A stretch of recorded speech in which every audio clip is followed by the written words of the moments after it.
From our experience to your success. You are tuning into the Aged Care Nursing Journey podcast with me, Anh Do. I'm a registered nurse, the founder and host of this podcast.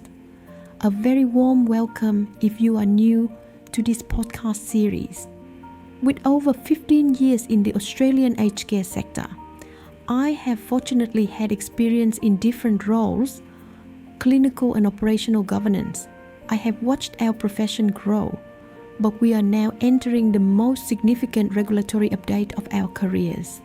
On November 1st, 2025, the strengthened aged care quality standards became the law. These are now the mandatory requirements for every registered provider in the country.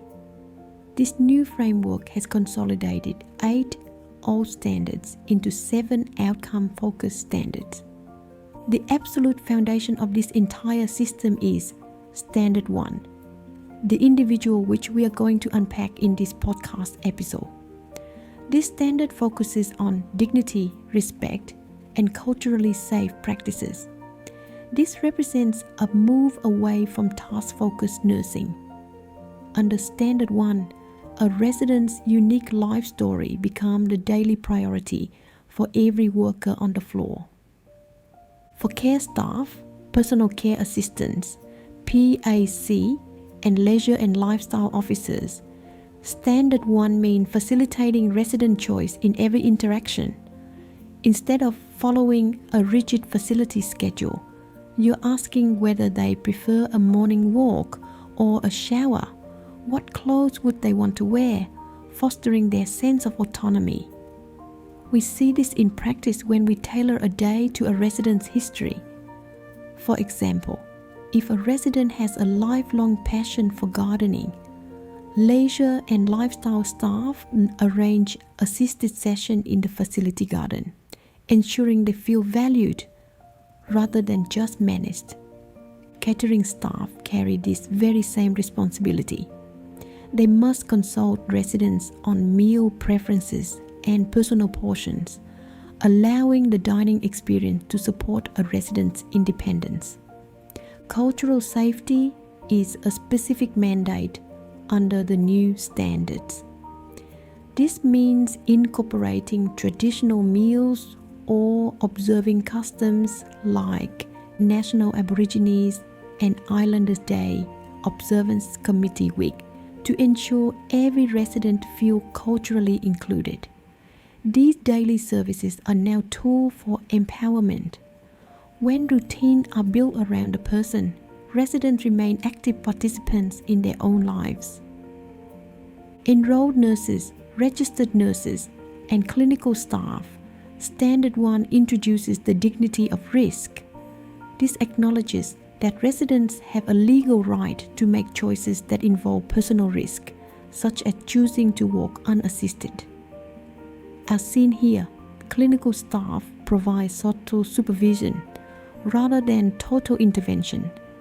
Your role is documenting consent and supporting autonomy while managing environmental safeties. We must also provide effective trauma-aware care. This requires understanding a resident's history to avoid environmental triggers like loud noises or specific redirection style that could cause distress. For example, consider a veteran is one of the residents in your care. When he experiences agitation, staff use gentle redirection and familiar photos. Knowing his history allows you to manage his care without causing further trauma. Under the individual standard, empathy is a clinical requirement. Knowing a person's past is now as vital as monitoring their vitals. Registered nurses are now expected to co-create care plans directly with residents, their families, and others involved in provision of care, such as doctor, allied health professional, including physiotherapists, dietitian, and other external providers, if applicable. This ensures that personal goals are documented and guide the care team practice in meeting the set goals. For example, A resident prefers walking 10 minutes a day.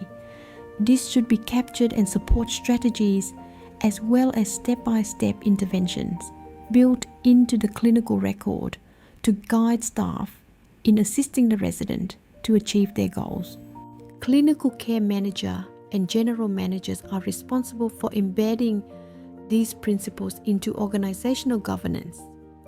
Person-centered care must be written into the very policies that run the facility. This diagram shows the required feedback loop. When a resident council provides input on pet visits, management must use that feedback to drive specific quality improvements.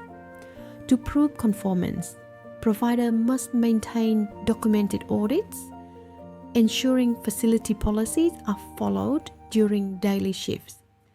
Good governance serves as the safety net. These systems ensure that every resident is consistently treated as an individual of worth. This portrait reminds us of the core mission. Learning a resident's story is the only way to build a professional, trusting relationship. Let's take a moment to reflect. We have come a long way from the more rigid, uniform nursing styles seen in these historical photos. Our profession has evolved to prioritize the individual over the institution. Particularly in this episode, we have linked some roles with practical examples. So, the question is, how do we implement Standard 1 in our day-to-day practice? Regardless what role you are doing now, I'm sure you can find one specific way to honor a resident's preference on your very next shift. Ask them a question about their life and let that answer change how you provide their care. I hope the information shared is useful. Thank you for joining the Aged Care Nursing Journey podcast.